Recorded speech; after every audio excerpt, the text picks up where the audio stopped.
Hello and thanks for joining us from our studios in Israel. I'm Aaron Porras, here with ILTV's morning briefing.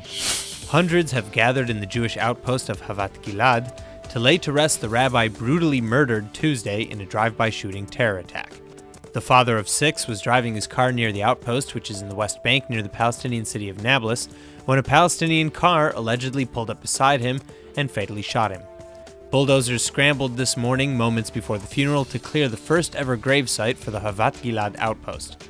Rabbi Raziel Shevach is the first member of the community to be laid to rest there. Education Minister and settlement advocate Naftali Bennett was also there to deliver the eulogy for the murdered rabbi, but the crowd soon drowned out his words, angrily demanding revenge for the act of terror.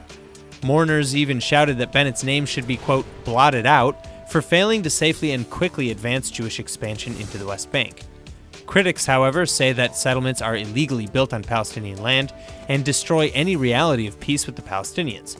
Even Israel currently considers the Havat Gilad outpost illegal, though in the wake of this murder, Defense Minister Lieberman is now considering options to legalize the outpost permanently. Finally, Israeli security forces have launched an intense manhunt for the rabbi's killer, but so far no arrests have been made.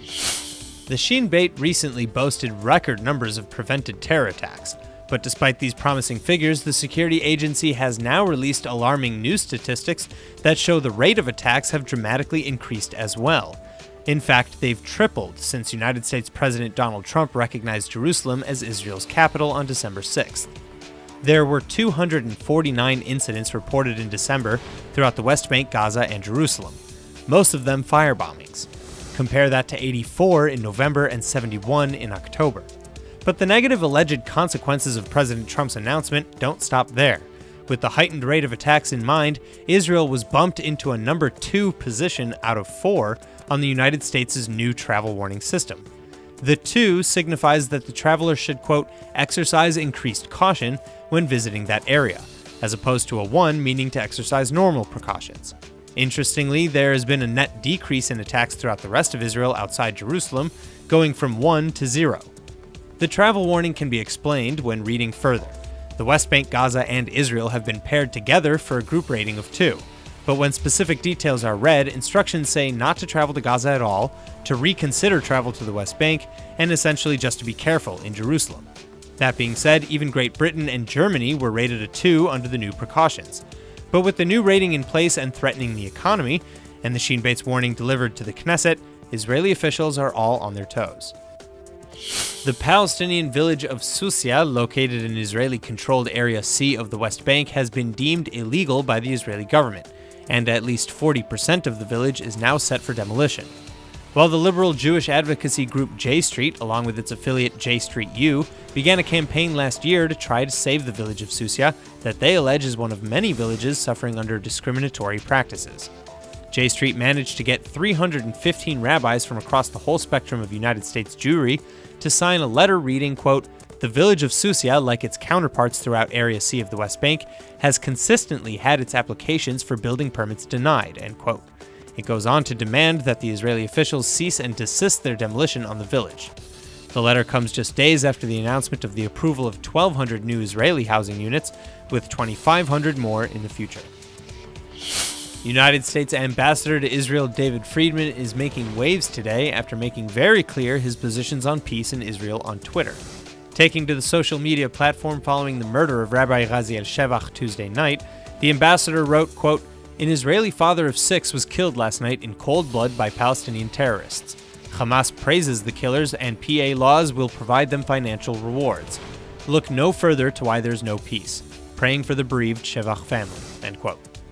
The tweet has since drawn sharp criticisms by many, but also great praise from the Israeli leadership.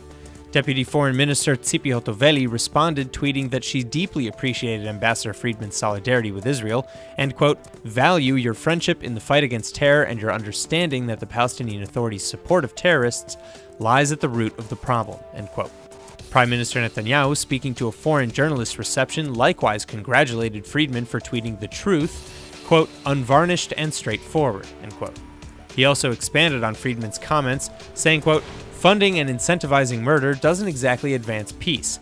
Kill an Israeli and get rich. Now what kind of message does this send to impressionable Palestinian children? End quote. A somewhat surprising new statistic has just been gathered, saying that while older American evangelicals love Israel, many younger evangelical Christians just don't care. The poll, conducted by Lifeway Research out of Nashville, has a margin for error of plus or minus 2.7%, and concluded that 76% of Christians aged 65 and over had a positive view of the Holy Land, but only 57% of those aged 18 to 34 had a positive view themselves. The rest were found to be mostly ambivalent on the subject. The dip in support is mostly attributed to millennials' non-literal take on the Bible, and therefore openness to differing ideas about Israel as opposed to automatically positive. Whatever the reason, Israel supporters have taken the results seriously, as they've come to rely on the political and financial support of the American evangelical Christian base. Josh Ahrens, the Millennial Outreach Coordinator for Christians United for Israel, or CUFI, said, quote, "We should be concerned by a tendency on the younger generation to be ambivalent toward Israel, and we would be absolutely wrong to assume that as they get older, they'll just somehow come around to supporting Israel." End quote.